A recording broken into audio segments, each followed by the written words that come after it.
So when will we be able to see these generational vehicles? We launched the coupe now. I think over the next 60 days you'll see all 3 generational vehicles come. You'll see a 1990 gas-powered coupe. You'll see a 4-door electric-powered sedan from the 2000s, and you'll see a SUV hydrogen-powered from the 2010s. Okay, this is again, this is such a unique approach to building a brand story by designing and showing the sort of a hypothetical evolution of the brand that brings you to where you are today. And where you are today is something something very new, something very innovative. It's obviously all electric. But I also understand there's some other innovative and interesting things you're doing with the launch. Something involving NFTs. Tell me about that a little bit. Yeah, we have so much interest in the brand, and we're going to produce a very limited quantity of coupes. So rather than always as a brand have to say no to a consumer who wants to have a specific VIN or a specific build year, we're going to launch an NFT that is associated with the production and a gameable avatar. And we're going to do a lottery because we have way too much interest in the car versus what we're going to build. So by the time we launch the car, you won't be able to pre-order, but you can be part of the lottery to mint your NFT, which is associated with an avatar that has a random VIN number. And that gets you to a car. And that means we as a brand don't have to always say no. We can point and say, go to the secondary market and see if you can buy your VIN. Okay, so in a lot of ways, it sounds like you're sort of democratizing access to these early cars? Absolutely. Okay, so basically, you show up with $1 million, and that's not gonna get you further up in line. Exactly, that's not gonna work. It is if you're an enthusiast and you're part of the lottery, and you happen to be able to mint your NFT, you got a car in the future. Okay, all right. Tell me about who you see as the driver of the Alpha 5. Well, actually, let me back up. Who's the Delorean customer? Who is the customer type that is going to be really captivated by this brand and going to want to be a hand raiser?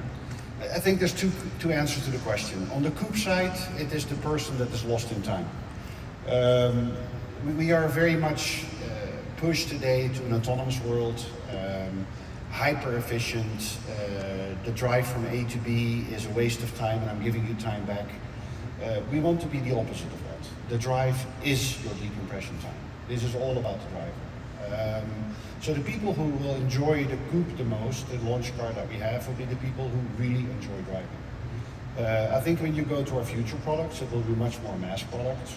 That will be much more into people who love the design, love our connectivity on a human level, and that demographic will skew more towards a younger crowd. But right now the coupe is for people from all ages who truly enjoy the drive.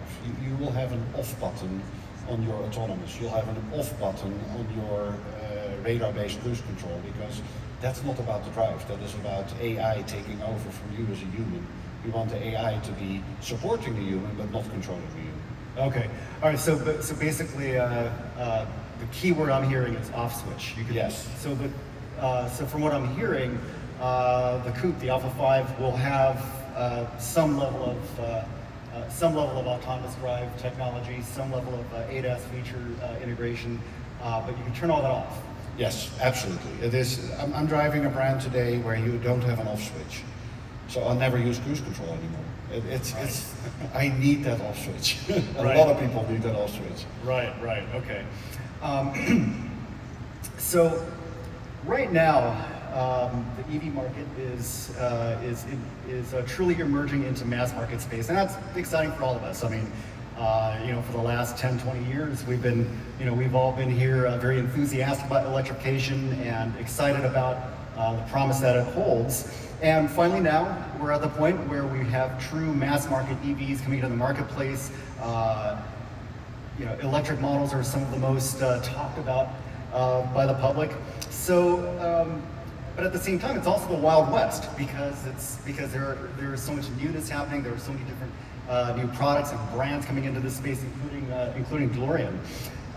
There are numerous startups, along with legacy automakers, that are bringing all kinds of new products and ideas to the table. So what are some of the white space opportunities you see for Delorean, not just with the Alpha 5, but for the brand?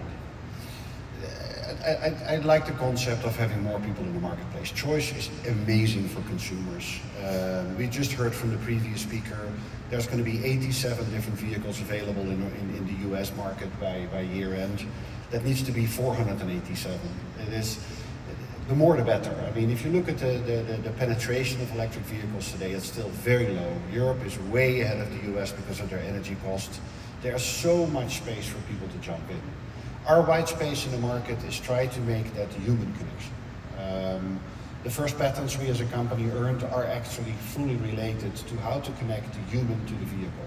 And it's not about drowsiness of your eyeballs and the car tells you to take a cup of coffee, but it is more like how can I replicate the body temperature of my significant other in my car seat? How can I bring my true north, which is my home, always in front of me in the vehicle? So our white space will be for the driver. Our white space is for people who want to be connected on a human level. The car is there, it has the technology, yes it has autonomous 2.5, that's a given in today's market, but what do you do more? How do you connect the human back into the driving experience? Autonomous level 4, level 5, it's coming. I dread the day in 20 years when we're all driving in a teardrop shaped car that goes automatic. It just creates more time to do more work. No, the drive is your decompression time. That is our white space. Okay, that makes that makes perfect sense to me. And you talk about bringing that human element to driving. Is that does that have anything to do with the reason why the Alpha 5 is a 4-seater as opposed to just a 2-seater as the original DMC 12 was? Is it about kind of sharing that experience with others?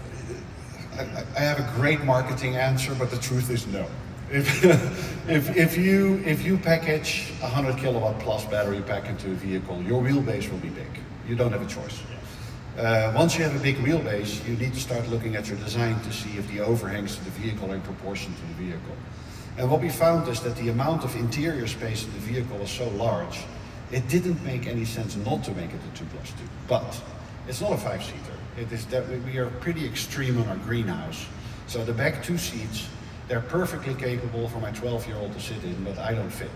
So it was, because we had so much space, it was logical to do it, but it's not really a full 4-seater. It is a 2+2. Okay, but still, it's even if you can't fit really large people in the back, it's still a shareable experience. Absolutely, totally, completely. And given the quietness inside the vehicle, you can actually have a conversation too. Right. Actually, the more I think about it, it's interesting to hear that the fact that it's a 4-seater really wasn't about. It was really more driven by engineering and design. But I think also, with the target buyer, we've actually over the last 10 years, 15 years, really been seeing a decline in popularity of 2-seat sports cars. I mean, it's even driving enthusiasts, by and large, these days tend to prefer vehicles where they can share that experience with others. So the fact that the Alpha 5 experience is shareable with more than just one passenger, to me, I think is a real plus. I think that'll resonate.